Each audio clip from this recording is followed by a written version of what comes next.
नमस्कार दोस्तों।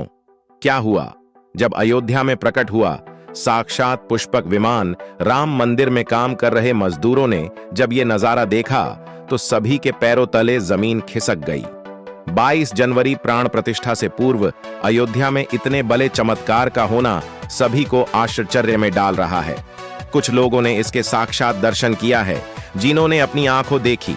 जो बताएं उसे सुनकर आपके भी रोंगटे खड़े हो जाएंगे। आगे बढ़ने से पहले अगर आप भी सच्चे सनातनी हैं, भगवान श्री राम को अपना आराध्य मानते हैं, तो इस वीडियो को लाइक और चैनल को सब्सक्राइब करके कमेंट में जय श्री राम जरूर लिखना दोस्तों। 22 जनवरी 2024 को अयोध्या में राम लल्ला भव्य मंदिर में विराजमान होंगे। इस शुभ कार्यक्रम के लिए पूरे देश में निमंत्रण बांटा जा रहा है। शहर से लेकर गांव तक घर घर, बच्चों से लेकर बड़े तक सहयोग कर रहे हैं। यहां तक कि महिलाएं भी घर घर जाकर अक्षत और श्री राम अयोध्या की फोटो वितरण कर रहे हैं। अयोध्या में राम मंदिर में भगवान राम लल्ला की प्राण प्रतिष्ठा कार्यक्रम की तैयारी तेजी से करी जा रही है। इस कार्यक्रम को बेहद भव्य बनाने के लिए कोई कसर नहीं छोड़ी जा रही है। SBS राम मंदिर निर्माण कार्य भी किया जा रहा है। मंदिर निर्माण में जो लक्ष्य लिया गया था उसमें लगभग 80 पीस अति कार्य हो चुका है। 70 खंभों पर मूर्ति कार्य काम चल रहा है। पिछले दिनों त्योहार के वजह से यह धीमी पड़ गया था, लेकिन अभी वह भी तेज गति से पूरा हो जाएगा। निर्माण कार्य जल्द से जल्द पूरे करने के लिए सभी मजदूर रात दिन मेहनत कर रहे हैं। लेकिन 10 जनवरी रात कुछ ऐसा चमत्कार हुआ जिसे देखकर सभी मजदूरों के होश उड़ गए। जब रात्रि के वक्त सभी मजदूर अपना काम निपटाकर तंबू में सो रहे थे, इस समय अचानक उन्हें वहां कुछ हलचल महसूस हुई। सुरेश नाम के एक मजदूर ने जब तंबू से बाहर झांक कर देखा तो उसे राम मंदिर परिसर में कुछ अजीब सी पीली सी चीज दिखाई दी। उसने अपने साथियों को जगाना चाहा, लेकिन कोई भी उसके साथ नहीं गया। हिम्मत करके सुरेश जब राम मंदिर परिसर में पहुंचा तो वहां का नजारा बहुत ही चौंकाने वाला था, क्योंकि वहां पर उसे एक दिव्य रोशनी वाला एक विमान दिखाई दिया जो कि मोर के समान था, जो कि देखने में काफी सुंदर और रोशनी से परिपूर्ण था, जो कि राम मंदिर परिसर में पिछले क्षेत्र में उतर रहा था। लेकिन उस विमान को नियंत्रित कौन कर रहा था यह समझ नहीं आ रहा था, क्योंकि उस विमान की तेज रोशनी से आंखों में दिखाई नहीं दे रहा था। लेकिन समझ में ऐसा आ रहा था कि राम पुष्पक साक्षात अयोध्या में उतर रहा हो। सुरेश ने यह चमत्कार अपनी आंखों से देखा, लेकिन अचानक से ही सुरेश बेहोश हो गया, क्योंकि सुरेश उस तेज रोशनी को सहन नहीं कर पाया। सुरेश सुबह जब उठा तब वो उसी स्थान पर मौजूद था। मंदिर निर्माण कार्य पूरा करने के लिए जा रहे थे। उसने सभी को रोककर रात्रि की सच्चाई बताई, लेकिन कोई भी उसका विश्वास नहीं कर रहा था। सभी उसकी हंसी उड़ा रहे थे। लेकिन सुरेश मन ही मन समझ चुका था कि प्रभु श्री राम अयोध्या आ चुके हैं। ये उसके लिए सौभाग्य की बात है कि उसे इतना सुंदर दृश्य देखने के लिए मिला, जहां शायद उसने साक्षात पुष्पक विमान के दर्शन किए थे। यानी प्राण प्रतिष्ठा से पहले अयोध्या प्रकट हुआ साक्षात पुष्पक विमान। दोस्तों, देश के अलग अलग हिस्सों में कई बार अलग आकृति के विमान देखे गए हैं, जिसके संबंध तो कई बार एलियन से भी जोड़कर भी देखा जाता है। यानी कि अयोध्या में उस रात्रि को मोर के आकृति का पुष्पक विमान देखना वास्तव में प्रभु श्री राम का ही कोई संदेश हो सकता है। लेकिन क्या यह विमान सचमुच में पुष्पक विमान है? इसकी आखिर क्या गारंटी है?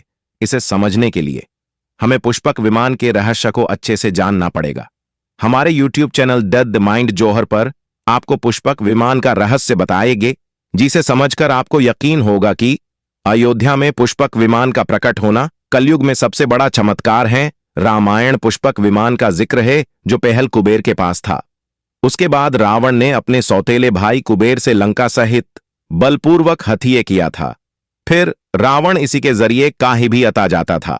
रावण को हराने के बाद यह विमान श्री राम के पास आ गया। वह जित हासिल करने के बाद इसी विमान के कई जगह होते हुए अयोध्या पहुंचे थे।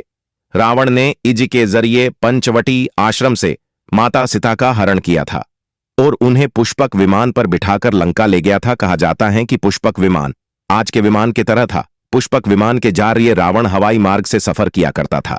रावण को मौत के घाट उतारने के बाद उसी विमान के जरिए प्रभु श्री राम, माता सीता और लक्ष्मण लंका से अयोध्या लौटे थे। रामायण में जिस तरह से पुष्पक विमान का जिक्र मिलता है, उससे तो यही लगता है कि यह आज के हवाई जहाज के लेकिन तकनीक के मामले में मॉडर्न एरोप्लेन से कई गुना बढ़कर था। रामायण की सुंदर कांड के सप्तम अध्याय में पुष्पक विमान के बारे में जानकारी मिलती है। पुष्पक विमान की आकृति मोर की तरह थी। ये अग्नि और वायु की ऊर्जा से उड़ान भरता था। इसकी तकनीक उतनी उत्कृष्ट थी कि इसका आकार छोटा और बड़ा किया जा सकता था। कहा जाता है कि रावण अपनी पूरी सेना को साथ लेकर इस विमान की उड़ान भर सकता था। पुष्पक विमान अपने चालक के इच्छा के अनुसार गति पकड़ता था। यह मन की गति से उड़ान भर सकता था। विमान में बैठने के लिए कई सारे आसन बने थे। पौराणिक कथा के मुताबिक युद्ध के बाद भगवान श्री राम ने विमान का पूजन कर यह दिव्य विमान कुबेर को सौंप दिया। कुबेर ने पुष्पक विमान को भेंट स्वरूप प्रभु श्री राम को दे दिया, जिसके बाद प्रभु श्री राम इसी विमान से मत सीता और लक्ष्मण अयोध्या पहुंचे। अब दोस्तों, कई हजारों साल बाद एक बार फिर भव्य राम मंदिर का निर्माण हुआ है, तो प्रभु श्री राम अपने भाई लक्ष्मण और माता सीता के साथ एक बार फिर से अयोध्या धाम पहुंच रहे हैं, वह भी अपने उस पुष्पक विमान पर जिसका नजारा वहां के मजदूरों ने देखा था। रामायण के प्रसंग में कहा गया है कि जब माता सीता को हरण करके रावण ले जा रहा था, तो रास्ते में जटायु ने अपने चोंच से रावण को चोट पहुंचाई थी। उस समय रावण पुष्पक विमान में ही मौजूद था। इसके बाद रावण ने तलवार से जटायु को लहूलुहान कर दिया था। जटायु घायल होकर जमीन पर गिर गया था। जब सीता को खोजते हुए राम पेड़ पौधे और पक्षियों से पूछते हुए जा रहे थे, तो रास्ते में घायल जटायु से मुलाकात होती है। मरणासन्न पड़े जटायु प्रभु श्री राम को बताते हैं कि रावण सीता को हरण करके किस दिशा में गया है, लेकिन जब साक्षात प्रभु श्री राम पुष्पक विमान में अयोध्या आ चुके हैं, तो भला उनके परम भक्त जटायु कसे पीछे रह सकते हैं। अयोध्या में रामलल्ला प्रतिष्ठा से पहले जनपद की सीमा में गिद्धों का झुंड दिखाई दिया है। स्थानीय लोग इसे गिद्धराज जटायु से जोड़कर देखा है, वे उस शुभ संकेत भी मन रहे हैं। मिल्कीपुर तहसील क्षेत्र के गांव धारोली में पिछले 10 दिन से गिद्धों का झुंड वास कर रहा था। हालांकि उस गांव से गिद्धे उलगाए हैं, लेकिन अयोध्या के सीमा में यहां वहां दिखाई दे रहा है। गांव वालों का कहना है कि पिछले 20 वर्ष से हम लोगों ने इस इलाके में जिद्द नहीं देखे। अब जब राम मंदिर बन रहा है, तो इस गांव में 50 से ज्यादा की संख्या में आसमान में जिद्द दिखाई दे रहे हैं। उनमें से कुछ गिद्ध सेमल के पेड़ पर वास कर रहे थे। गुद्धों के झुंड को देखने के बाद ज्यादातर लोग राम से जोड़कर देख रहे हैं और शुभ संकेत भी मान रहे हैं। 22 जनवरी को होने वाले प्राण प्रतिष्ठा के समारोह में देश के प्रधानमंत्री नरेंद्र मोदी ने देश विदेश के कई महान हस्तियों को निमंत्रण दिया है। लेकिन आपको जानकर हैरानी होगी, नेपाल में भी कुछ विशेष लोगों को भी समारोह में आने का निमंत्रण दिया गया है। इसके पीछे का रहस्य जानकर आपके भी रोंगटे खड़े हो जाएंगे, क्योंकि नेपाल को भगवान श्री राम का ससुराल कहा जाता है। क्योंकि नेपाल एक समय पर जनकपुर धाम था, जहां के राजा थे राजा जनक, जिनकी पुत्री मां सीता जहां पर भूमि से प्रकट हुई थी। जनकपुर धाम, जिसे मिथिला भी कहा जाता है।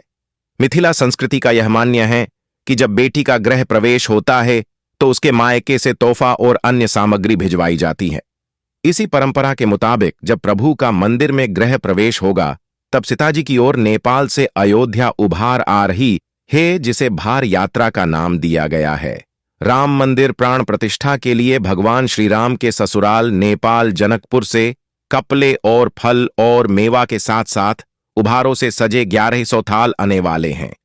इसमें आभूषण, बर्तन, कपड़े और मिठाई के अलावा भार भी आएगा, जिसमें 51 प्रकार की मिठाई, दही, मक्खन और चांदी के बर्तन भी होंगे।